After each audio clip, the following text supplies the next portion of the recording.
মাংস রান্না করলে মা দাদিদের মতো সে সুন্দর কালার আর স্বাদটা পাওয়া যায় না, তাই না? আসবে কিভাবে? আপনি তো সেটা ফলো করেন না। যাই হোক, তো এরকম মাংস কষার সাথে যদি এরকম ভুনা খিচুড়ি হয় তাহলে কিন্তু একদম জমে যায়, তাই না? যাই হোক, আমি আজকে সেই সিক্রেট রেসিপি বলি যে আপনার কালার আর স্বাদ কেন ওরকম আসে না। আসবে কিভাবে? আপনি তো তাদের মতন এরকম বাটায় সদ্য বাটা মশলা দিয়ে মাংসটা রান্না করেন না, তাই না? আর হ্যাঁ, আদা রসুন বাটার সময় এরকম কিন্তু ২-৪টে যদি শুকনো মরিচ বেটে নিতে পারেন তাহলে কিন্তু মাংসের স্বাদ বেড়ে দ্বিগুণ হয়ে যায়। আর এই যে গরম মশলাগুলো তো আপনি ফাঁকি দেন বাজার থেকে রেডিমেড কিনে এনে, তাই না? কিন্তু না, আপনি যদি এরকম সব আস্ত গরম মশলাগুলো একসাথে নিয়ে যদি এভাবে বেটে নেন, কাঁচা বেটে নেন, তাহলে কিন্তু স্বাদ একদম সেই মা দাদিদের মতোই আসবে। আর কালারটাও কিন্তু সেরকম হবে, ওই যে শুকনো মরিচ যে বেটে নিয়েছেন না, এটার কারণে। তো যাই হোক, সেটার জন্য আলু আমি প্রথমে ভেজে নিলাম এবং ওই তেলে আমি দিয়ে দিচ্ছি পেঁয়াজ।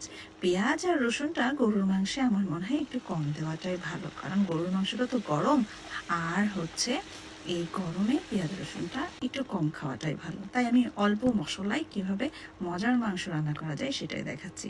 যাই হোক, আদা রসুনটা কষানোর পরে আমি এখানে সব ধরনের গুঁড়া মানে মশলা যেগুলো সেগুলো দিয়ে দিচ্ছি।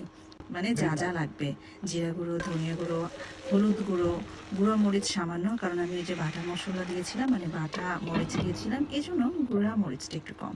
তারপরে স্বাদ মতো লবণ, সব কিছু দিয়ে এই মশলাটা কিন্তু ভালোভাবে কষাতে হবে। আপনি মশলা যত বেশি ভালোভাবে কষাবেন, মাংসের স্বাদ তত বেশি মজা হবে।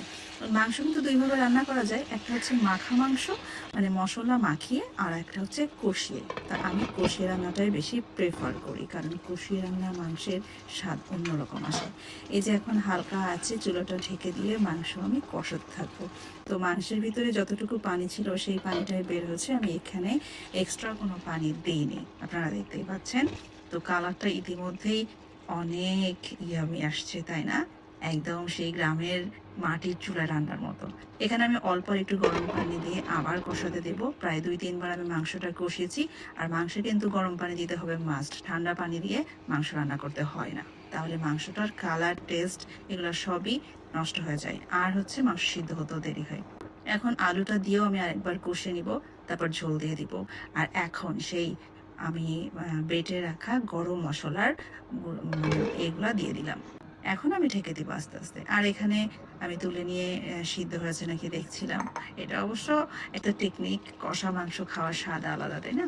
এই যে আমার এখন মাংস রেডি, দেখেন কত ইয়ামি ইয়ামি হয়েছে না? এটা খেতেও এত স্বাদ হয়েছে, অবশ্যই ট্রাই করবেন এভাবে।